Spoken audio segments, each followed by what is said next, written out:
We won't name names for another reason, for legal reasons. But it happens. Which is why the stadium has been moved out of the heart of the city. Correct, yes. So you can make your own mind up on that one. So we're basically telling you. I asked about us, is there a possibility in the future of Salford getting their own stadium, if we go into administration? He said the only way they can is if they go into administration, and he's not prepared to do that. Because obviously Salford loses, its Super League status. Yep. And they, knowing everyone who at the RFL who hates Salford, we will find it very, very difficult to get back into the Super League. Yeah, we would. And that was the concern about it, but he said we'll never go into that way. The only other way we could do is, obviously, if the council and whoever of the stadium, they decide to sell it privately to someone and then force us out. Which is what we was hoping for, to be honest. Yeah. He does realise that he's got to get out of that stadium. He knew that, didn't he? He knew that. He knew that. He knew. We've asked him about his the advertisement for the club, i.e. the media point of view. We told him it was pathetic. It was rubbish. I explained about the £39 deal what he had on, and I told him it was 3 days to go before kick-off, and no one knew anything about it. Obviously, he said that there was 10,000 leaflets that had gone around the area. 10,000 leaflets. Well, this is what people are telling him. Gone round the area. Now, I want to know of anyone who had one of them leaflets. Well, you know and I know now. Within a few weeks of the game, not 3 days before the game. You know and I know. No one's been round with 10,000 leaflets. Well, I haven't seen one. I haven't seen one. And I live less than, what, a mile and a half from the ground? Yeah, and I live, what, less than 3 miles, 2 yeah, miles? 2 miles. Do you know what I mean? So, but are the people who are working for him telling him things what they want him to hear? Because he's obviously not hands-on, you know what I mean? Hands-on, yeah, he's not there all the time. But we did tell him the concerns about it. His concern as well is that half of the season ticket holders have stopped coming. Yeah. But that's mainly due to the 6 points being took off. We did explain that to him, but it's still, in his eyes... Yeah, still not a good turnout when all are bringing more fans than Salford have got there. Yes. So you can understand where he's coming from on that reason. Of course. Right. The one that shocked me is when he said to me, the only way we can make this club successful is if we call it Manchester. And I said, the 1,700 ticket holders you've got now will not be here next season if you call this Salford Manchester. And that was to me a bit shocking, that he was prepared to do that when we talked about the devil and we talked about the shirt and we talked about getting Salford on the shirt, and he was going on about Manchester. Well, we're not Manchester, we're Salford, we've always been Salford, and that's why I had to say that to him. You did, mate, and he answered it quite correctly, that he would not take Salford away, because he knows. I think, me personally, look, inside all these businessmen, you're going to get some high and mighty guys with money who want to throw money around left, right and centre, but who don't know nothing about about rugby, about that it's a working man's sport on the streets of people, where they, in the heart of their little communities. These guys want to make these things and earn a quick bucks quick, and it ain't happening. You cannot make a quick bucks quick in rugby. No, simple. No, he's had to build the team, and like we said, he's got a decent team now. Like we said, nothing wrong with the team, nothing wrong with the coaches. Me again think he's been misled by people saying, "Well, you need to call it Manchester." Yeah, it ain't going to happen. No, it's never going to happen in the memory of man. The day Salford gets changed to Manchester Rugby League Club is the day I will never go again. I will personally form an open Salford Rugby League Club. Well, this is another thing what me and you have thought about, haven't we? About if anything like that did happen, me, you, amongst other fans, just form our own Salford Rugby Club. But it ain't going to happen because he says it's not going to happen. He put it to us. He put it to us. Let's not brush over the thing, Dennis. We're not brushing over the top. He said, but it ain't going to happen. Only after I said you lose your 1,700 ticket holders. Look, if you can't fill your ground at Salford, at the stadium now, with Salford fans, you ain't going to fill it with Manchester fans. No. Yeah, that's my argument with him. Yeah, and then when we went on to the merchandising of the club memorabilia, it did say that it does need to get 6 or 7 shops opened up, didn't it? Yes. With ticket outlets. Now, if you're not getting the tickets out there, how can you get the fans there? If you've bought a ticket, you're going to go. Exactly. Which is what we explained to him. We did.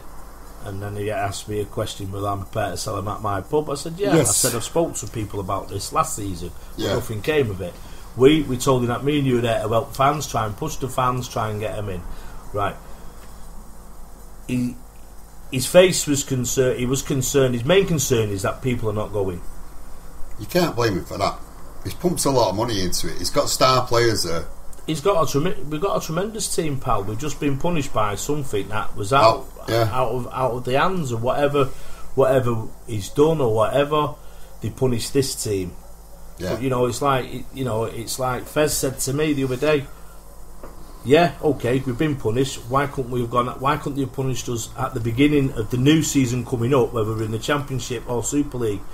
Start off with -6, and we know where we are. Which is a fair comment. Which is what should have happened, really. Yeah, not halfway. That was a good call, that Fez. I'm liking that call. A bit of an educated call by Fez, though. Yeah, but the guy looks as though he's done everything he can and not getting no help off the supporters. Nothing. Right.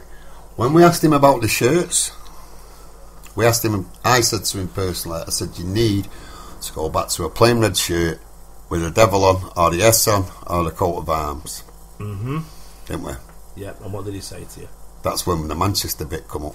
It did. So I was a bit concerned then, thinking, is it coming sooner rather than later? I don't think I hope as a true Salford fan that it never comes, because if it does, that's the day I walk away. We are Salford. I'm Salford, mate. I'm not a mank. I think, mate, it's something what obviously they've discussed among themselves. Yeah, something's in the pipeline there. But I think it ain't going to happen. I hope so. It ain't going to. How can it happen? It's not a Manchester Stadium. It's this neck of the woods. You ain't going to get people. I get where he's coming from. That he's got to sell the sport. You ain't going to get people from Ancoats, that neck of the woods, Miles Platted, coming all the way down here to watch rugby. Ain't happening. No. People from Salford Precinct, people from Langworthy Road, people from Eccles don't go to this ground. People from Peel Green don't go to this ground. So you got not a helling chance of anyone from Ancoats. Yeah. That's that neck of the woods. Cheat Mill coming over there. Yeah, I get what you're saying there. Just that was just one of my major concerns.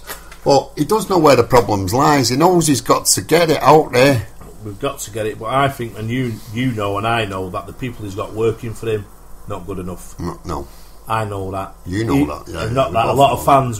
Everyone knows that. We put questions like blah de blah, and even the fans are saying the hardcore fans, Lisa, and that have been on saying the media side of it. We know that it's rubbish. It's absolutely piss poor. It's piss poor. Langworthy Reds have got a better setup than them, and Eccles, they have, mate. And we told him, and he just looked at us like, as though we're right, and hopefully he'll go up there and kick some ass. Hopefully, yeah, but he's not, like you say, he's not there full time. Exactly. Then when we mentioned about the board, he said he would put fans on the board, didn't he? Fans on the board, fans who got knowledge, who've got experience of running on a board, etc. It's like I said to him, though. I said a fan cares more than a man in a suit that you're employing. Yeah. I said he couldn't tell me about Salford when I was telling him things about Salford. I'm more passionate about Salford than Marwan Kukesh is, same as you are. Yes. No matter which way you look at it. To them, it's a business. To me, it's my lifeblood. But he did say at the end of it to us, he said, I might not have been born in Salford, but I am a Salfordian, and I respected him for that. I've got a Salfordian attitude. Yeah, he did say that. That's what he said. So he says when they kick us, we all stick together. I think personally, what's going to happen, Simon, and this is a big. I think he's going to have a board, and I think that's what we need. Yeah, we need a board. Yeah. Excuse me, i.e., with a couple of fans on it, a couple of maybe ex-pros, etc., and speak together as a group instead of one individual. Yeah. Calling all the shots. Well, I told him that. I said, you need a board. I said, every other club in rugby league has got a board. Yeah. I said, apart from Salford, where it's just you. Yeah.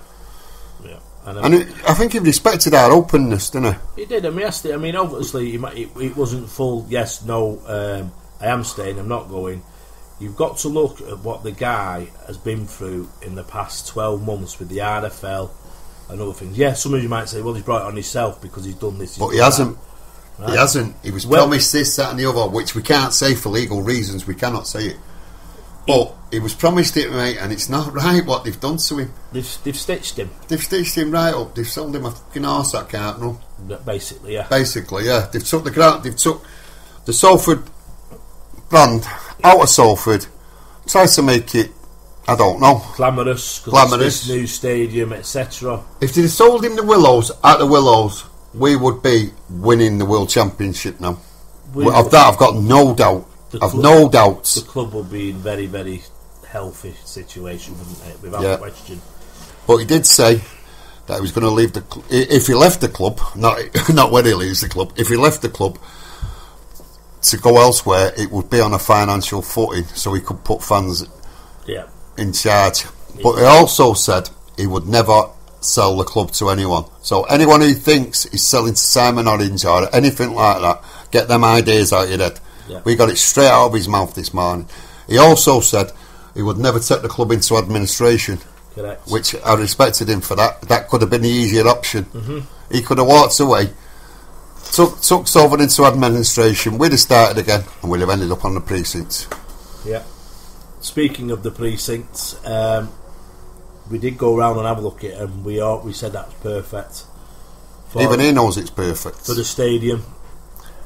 Unfortunately, because of RFL rulings, that we have now, Salford, no matter what, have to play at that stadium, because it's something that was bought into the contract. What was bought into the contract, what was out of Marwan's hands. So basically, the RFL have turned around to Wilkinson and his many men. You get your new stadium, the RFL will sign up for that stadium, and you've got to play at that stadium. So basically, unless the council and Peel Holdings decide to flog the stadium, or rent it out to someone else. Well, it doesn't matter. We're under the contract. The only thing we can get out of it, if they flog it for, I don't know, putting shops on it, whatever. If it's not feasible, then that's the only way they can. That's the only way Salford will get out of that stadium. So basically, Marwan Kukas was stitched up by the RFL. So you can understand why he does have a bit of a vendetta against him. Well, I can, because there's certain things we've not said here on the radio which we can't say. No, because I ain't getting done either. We've had this show checked out and we've had to redo it. But the main concern for me is that, you know, he has got Salford at heart. He's pumped his money in. He pays them. Listen, all you Salford fans out there, I'm going to say to you this now, right? Them players are not getting paid through bums on seats. No. Right? Getting paid out of his pocket. They're getting paid off Marwan Kukas. Yeah? On the little bit of things what goes on or whatever what goes on, they're getting paid. So stop sulking, stop feeling sorry for ourselves, stop making it an excuse for that stadium, that it's out the way. We know that it's going to be there. We've got to get on with it. We've got to be mature about it. We've got to get there, and we've got to get behind these lads in this eights now, because this is one of the best teams we've had a long time, in a very, very long time. Now, I'm going to put it out there. I'm going to say, Lisa, Jay, Frank, Jay again, Ray Dix. You've all been going a lot longer than us, etc. You tell me, is this one of the best teams you've seen? Yeah, it's probably one of the best teams since the 70s, in all honesty. Since the likes of Watkins and all that. Do you know what I mean? And we should have been up there challenging. No fault of theirs, no fault of the team. It's happened. And we've got to stop feeling sorry for ourselves. We've got to get behind these boys, get us back up the Super League. Next season, there's no excuses, there's no backhanders, there's nothing there. We start off on a level pegging with everyone else again, and we'll go for it. And you watch the difference between Salford next season. Well, I'm just going to go one more thing what he said to us. He said, if I was walking away, would I assign Burgess and the other player? Because he could have, he could have run the risk of getting relegated, but he didn't. He signed 2 top quality players there. We was always going to sign them whether we got in the top 6 or whatever. They were still coming to Salford no matter what. Which is right enough. Right, let's go through the games. First off, Sunday the 7th of August, we are playing Huddersfield at home, 3 o'clock kick-off. So there's no reason why everyone shouldn't be there, is there? But hopefully not. Right, we'll do Huddersfield. That's not a problem. I reckon you've got a fancy Salford in that game. Yes. Right. Round 2. Let me see. We play round 2. No, we're not on round. Oh yes, we are. Saturday the 13th of August. we play Lee Centurions away, and that one's on Sky. Oh. So don't make the excuse that it's on Sky. Make sure you get down there. Let's have a massive turnout for that one. So if there's any Lee fans on Red Shark, which we know what it is, Salford will be bringing a fair few to that one, trust me. The next one's